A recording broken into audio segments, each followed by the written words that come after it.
एक बार चीन के एक हिस्से में बहुत बड़ा मठ था जहाँ लगभग 500 भिक्षु रहते थे। वो सभी अपने गुरु के मार्गदर्शन में खुद को जानने का अभ्यास कर रहे थे। एक दिन एक लड़का उस मठ में शिष्य बनने के लिए आया। उसने मास्टर से कहा, मास्टर मैं खुद को जानना चाहता हूँ, मैं सच की तलाश कर रहा हूँ, मैं पता लगाना चाहता हूँ कि सच क्या है। मास्टर ने उसकी ओर देखा और कहा कि अगर तुम सच जानना चाहते हो तो तुम्हें अपना पूरा जीवन दांव पर लगाना होगा। सच को जानने में तुम्हारा पूरा जीवन लग सकता है, फिर भी इस बात की गारंटी नहीं है कि तुम्हें इस जीवन काल में सच का पता लगेगा या नहीं। क्या तुम इसके लिए तैयार हो?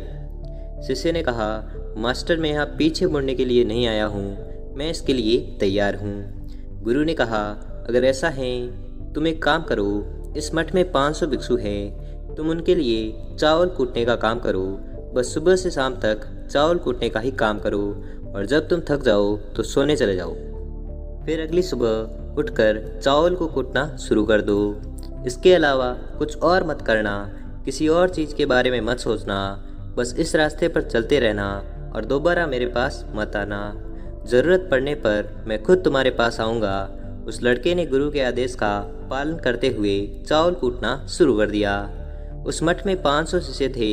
उन सभी को समय समय पर भोजन की आवश्यकता पड़ती थी, इसलिए वह बहुत जल्दी उठ जाता था और रात को देर तक चावल कूटता रहता था। जब वह थक जाता तो उसी कमरे में सो जाता था जहां वह चावल कूटता था। वो किसी से बात नहीं करता था और ना ही कोई उससे बात करने के लिए उसके पास आता था। कुछ महीनों तक चावल कूटते हुए उसके मन में पुराने विचार आते रहे, लेकिन उन विचारों को कोई नया विषय नहीं मिला तो वह अपने आप ही मिट गए। धीरे धीरे उसके मन में विचार कम होने लगे। कुछ सालों के बाद तो वो अपना नाम तक ही भूल गया। वह हमेशा चुप रहता और विचारहीन अवस्था में बस चावल कूटता रहता। उसने ना तो कभी ध्यान किया था और ना ही कभी शास्त्र पढ़ा था। मठ के बाकी शिष्य उसे मूर्ख समझते थे। ऐसा करते हुए 12 साल बीत गए। 12 साल बाद एक दिन मास्टर ने घोषणा की कि अब मेरा आखिरी समय आ रहा है और मुझे अपना उत्तराधिकारी चुनना है जो मेरे बाद मठ का मुखिया होगा। इसलिए मेरा कोई भी शिष्य जिसे लगता है कि उसे आत्म साक्षात्कार हो गया है और उसने खुद को जान लिया है तो रात को मेरे दरवाजे के पास आकर इस दीवार पर कुछ पंक्तियाँ लिखे जिसमें उसकी ज़िंदगी का सारा अनुभव समाया हो। कई शिष्यों ने ऐसा करने के बारे में सोचा, पर मठ के प्रमुख शिष्य में से एक ने वहां जाकर कुछ पंक्तियाँ लिखी। उसे बौद्ध धर्म ग्रंथों का बहुत ज्ञान था। सभी शिष्यों को लगता था कि वो इस मठ के उत्तराधिकारी बन सकते हैं। उसने लिखा था कि मन एक दर्पण की तरह है जिस पर विचारों और इच्छाओं की धूल जमा हो जाती है। इस धूल को हटाने के लिए ध्यान है जिससे धूल हट जाती है और मन का दर्पण साफ हो जाता है और वो मोक्ष को प्राप्त कर लेता है। अगली सुबह जब मास्टर उठे और उन्होंने इन पंक्तियों को देखा और उन्होंने कहा कि किस बेवकूफ़ ने यह सब कचरा मेरी दीवार पर लिखा है। वो शिष्य जिसने यह लिखा था वो चुप रहा। हालांकि उसने जो पंक्तियाँ लिखी थी वो ज्ञान से भरी थी, लेकिन यह सब किताबी ज्ञान था। वो शिष्य बहुत चालाक था। उसने पंक्तियाँ लिखी पर उसने नीचे अपने हस्ताक्षर नहीं किए क्योंकि वो स्वयं इसके बारे में निश्चित नहीं था कि ये सही है या नहीं, क्योंकि उसे आत्म साक्षात्कार नहीं हुआ था। गुरु ने पंक्तियों को पूरी तरह से खारिज किया। ये देखकर सभी हैरान रह गई। ये घटना पूरे मठ में चर्चा का विषय बन गई।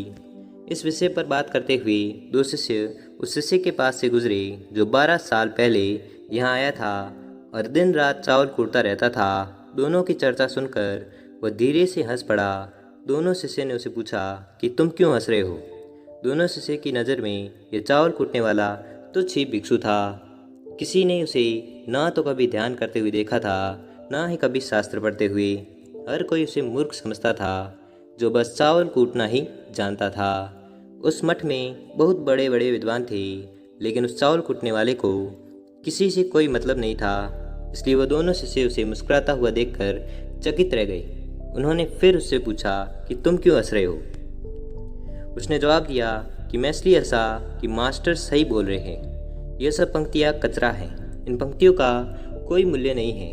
वो दोनों शिष्य चौंक गए। उन्होंने उसे पूछा कि क्या तुम ऐसी पंक्तियाँ लिख सकते हो जो इससे भी बेहतर हो?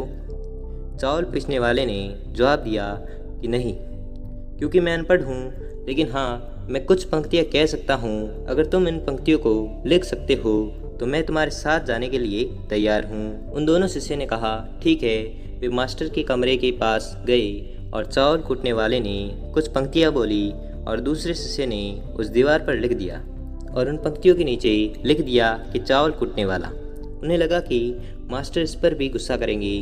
जो पंक्तियाँ उसने लिखने के लिए कहा था वह बहुत अद्भुत थी और वह पंक्तियाँ थी, मन तो बस एक भ्रम है, ना तो मन है ना ही मन का कोई दर्पण है, और जब मन ही नहीं है तो धूल कहाँ ठहरेगी। जो ये जानता है वो सच को जान गया। जब गुरु ने ये पंक्तियाँ देखी तो वे आधी रात को उठे और चावल कूटने वाले के पास गए।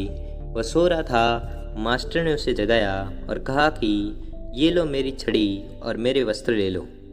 आज से तुम मेरे उत्तराधिकारी हो, लेकिन इस मठ को छोड़कर कहीं दूर चले जाओ, क्योंकि इस मठ में बहुत सारे विद्वान हैं जो खुद को तुमसे ज़्यादा श्रेष्ठ मानते हैं और वो तुम्हें मार देंगे।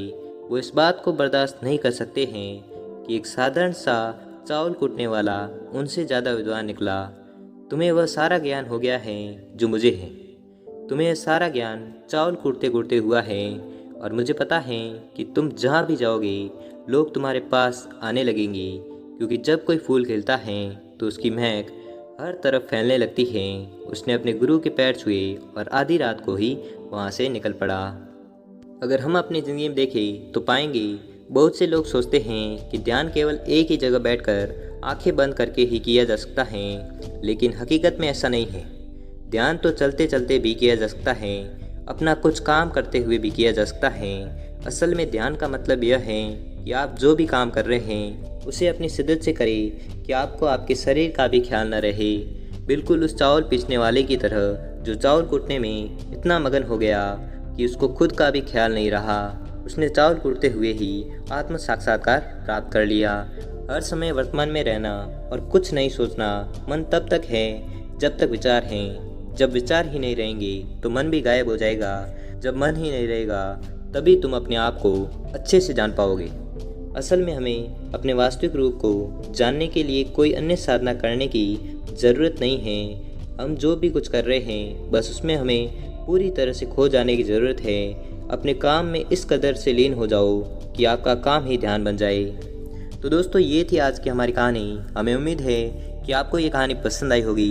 अगर पसंद आई हो तो वीडियो को लाइक और चैनल को सब्सक्राइब करना ना भूलें। धन्यवाद।